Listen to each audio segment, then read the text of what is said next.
Hi, it's Fiestaro. Hello, Virgo. Okay, so yeah.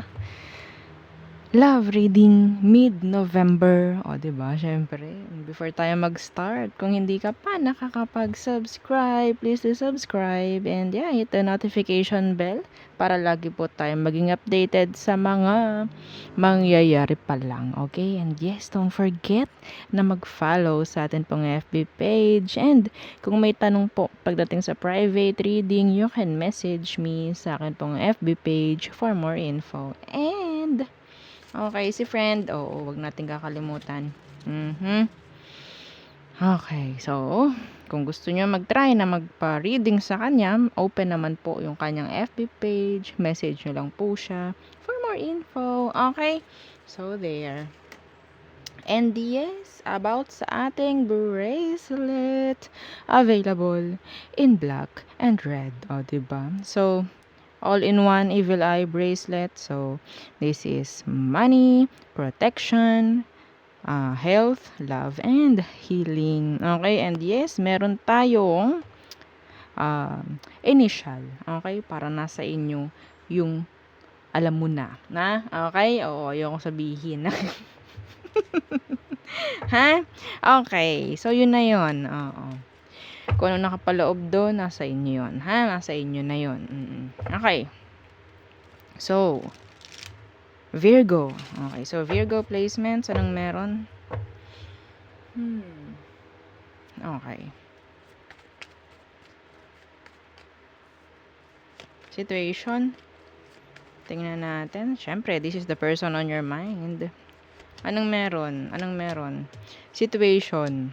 The Five of Pentacles in reverse. The Six of Pentacles. Meron ditong talagang sabihin nating earth sign na talagang nagmamatigas na makipag-ayos. Some of them ego, dala ng ego. Okay? Pwedeng Leo, pwedeng water, earth sign. Taurus, Virgo, Capricorn. Okay? So like you. Pwedeng ikaw ito. Nagmamatigas sa isang sitwasyon. Okay? So ano bang meron sa person mo? Bakit ka ganyan? The High Priestess in reverse. The Nine. Ay! Palakpakan muna natin yung mga gumagawa nito na nagmamatigas kasi itong isa sa situation merong naging open, merong sumurrender, di ikaw na. Oo.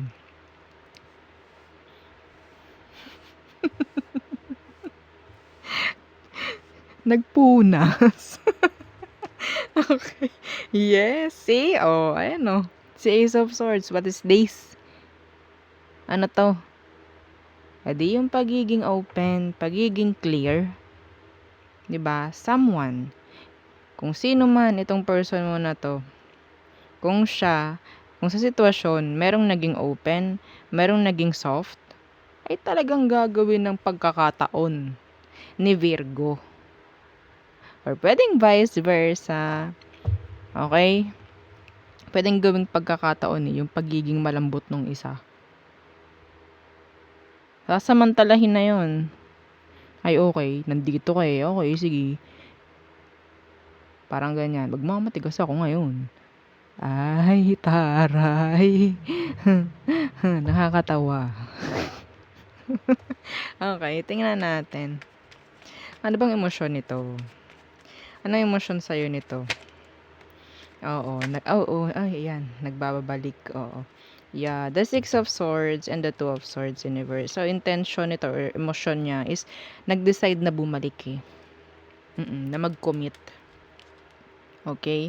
So, ngayon, the Page of Wands, hindi mangyari-yari dahil sa ego nung isa or sa pagmamatigas nung isa. Okay? So, tingnan natin anong next action niya towards you. Virgo, anong next action nitong taong to? The Wheel of Fortune in reverse, the Fool in reverse.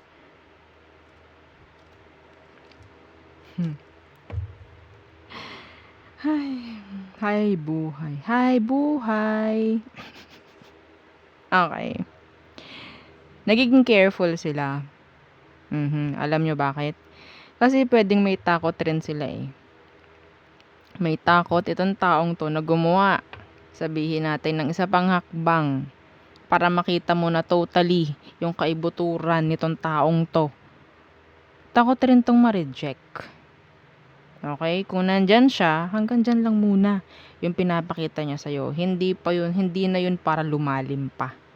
Hindi na to para sabihin natin kung nag-open siya ng isang bintana for you, hindi na niya para bubuksan pa yung isa pa. Okay? Yes.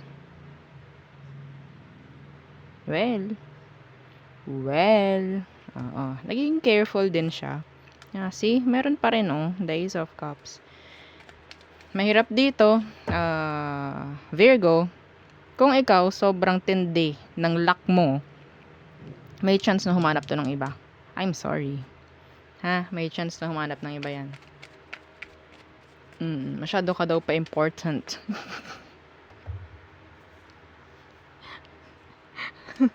Ayan, diba? Death. This is ending. Okay? Tingnan mo rin. Oo. Hindi yung palaging okay.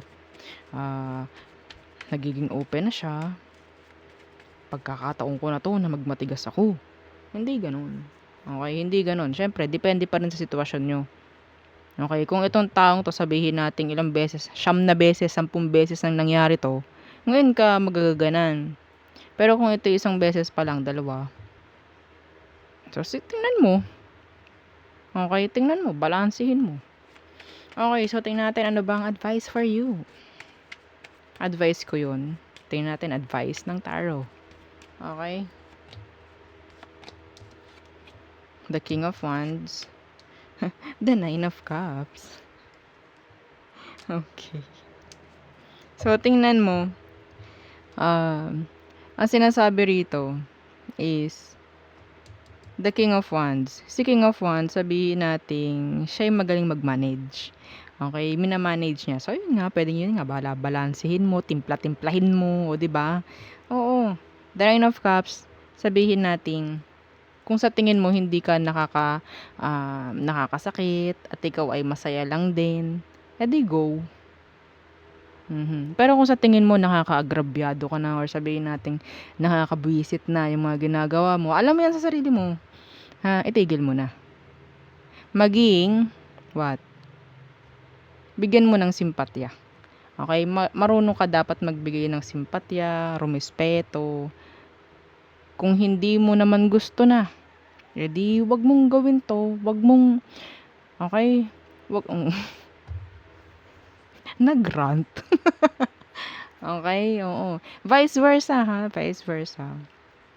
Kung sa tingin ninyo, ginagamit nyo na lang yung sitwasyon dahil sa kasiyahan mo, napaka mo. Okay? Napaka. O, diba? Well, hindi porke open yung tao sa'yo, sasamantalahin mo na. Anong tawag sa'yo? Comment down below. De joke lang. Okay? Balansehin mo. Syempre. Kung gusto mo rin naman to, bakit hindi mo ipakita? Bakit sobrang, hard? Diba? Tingnan mo. Oo. Pakita mo, meron ka pa ring simpatya, meron ka pa ring sa kanya. Okay? Pero hindi natin pwedeng bigyan ng mixed signals tong person. Okay, advice ko sa iyo yan, Kasi syempre, if ever na ikaw sobrang hard mo sa kanya, may chance na umalis to. Sorry ka kung gusto mo pa rin siya. Baka sumobra ka eh. Okay? So, okay, tayo tumungo na sa all signs. Timpla-timplahin mo, baka napapasobra. Okay, all signs are true, Pisces. Aries. So, merong unfinished business. Taurus. Okay, fast communication coming. Gemini, conflicts. Excuse me. Cancer, a player. Leo, they're happy. Some of them may ego. Virgo, okay, so pwedeng maging tawag dito, open relation, or sabihin natin ilagay ka sa third party, or sabihin natin open, no label at all. Friend zone. Tama ba yung friend zone? Oo. Next is Libra. Tama ba? Yeah. So Libra, commitments. Oo, nandyan. Like, gusto niya makipag-commit sa'yo. Next is Scorpio. So, sa Scorpio, pwedeng may mga gustong sabihin na hindi masabi. Sagittarius, they want to make things right. Okay. Sino nga ba? Capricorn, so unstable. Aquarius, they're letting you go. Sabihin nating inahayaan ka na lang din eh, Aqua. Pisces, they miss you. Okay? They missed you. So, yun lang. So, there, yun ang ating reading for Virgo placement. So, yeah, thank you. Don't forget to like, share, and subscribe, and follow our FB page. Okay? Oo, sa FB page. And lahat ng questions, doon lang po, ha, sa FB page. Oo, wag sa comment sections, wag sa kung saan-saan. Sa FB page, message. Okay? So, there. Thank you.